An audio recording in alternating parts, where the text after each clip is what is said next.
Okay, hello YouTube, internet, whoever's watching out there. So I was doing sketchbook tours.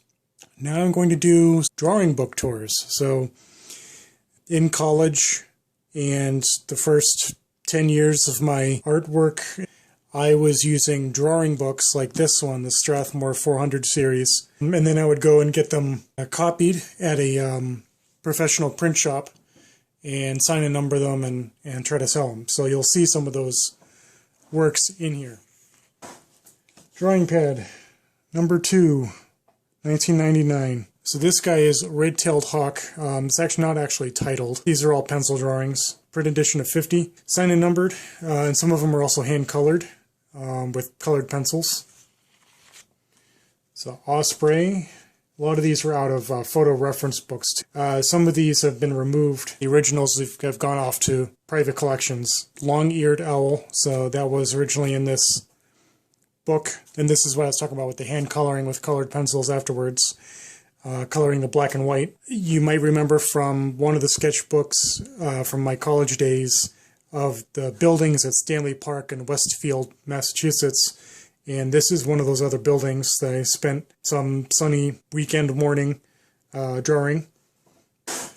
This is at Cape and Hill Nature Sanctuary in Charlton, Massachusetts. My brother and my sister and I, we all went to a summer camp. And this place is essentially where I really got my interest in raptors specifically, hawks and things like that. They had a pair of red-tailed hawks that they were rehabilitating that had gotten injured at some point. I came back to Cape and Hill in 1999.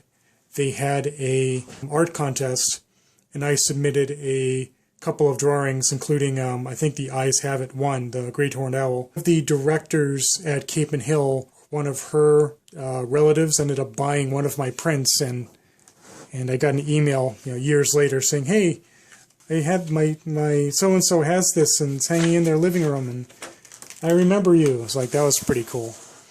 So again, photo reference, this is supposed to be a eagle owl. This missing piece, this is prairie falcon. This is the print, of course, there and the numbered. I did an edition of 50 and there's another one of it being hand colored. So I say this is supposed to be an eagle owl. A friend of mine at the time who was a raptor educator took one look at that and said that doesn't look very much like an eagle owl.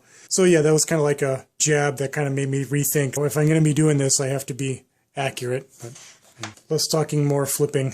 Sailboat that I was just working on, bald eagle. It came out pretty nice, but I never got as far to get it copied and available for sale. Some more of Stanley Park in Westfield, drawing the ducks and geese and swans. You might remember that building from another sketchbook tour. So you remember the Eyes Have It one, the experiment with colored pencils to figure out which colors I should use. There's the end result. This is the print though, but the print was so darn good. It was almost indistinguishable from the original drawing, so I was quite pleased with that. You can see the tear out left behind of the Eyes Have It one. I wrote the little notes there inside just to, I don't know, it's kind of my way of keeping track of it. Myself and like 2 or 3 other art students that were kind of like art buddies, we were doing some sort of like Westfield State cartoon t-shirt thing, and I think that's what this was all about. I didn't win. That's okay.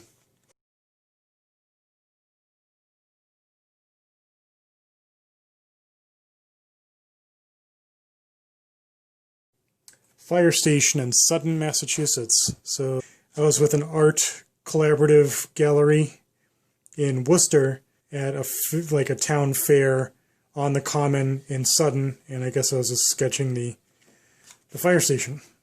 I think I was working with an owl in a oculus or a circular window, I guess. And then there's this guy. This is Westfield Dam in my hometown of Sturbridge, Massachusetts. I was a teacher's assistant for my instructor, Christine O'Brien. You might have seen a mention of her in another sketchbook tour. During the summer, right after graduating college, I was working for her helping her in her classes, and I think I just went out to the dam that day, and there were trees in the way, so I visually removed them. So that's drawing book number 2.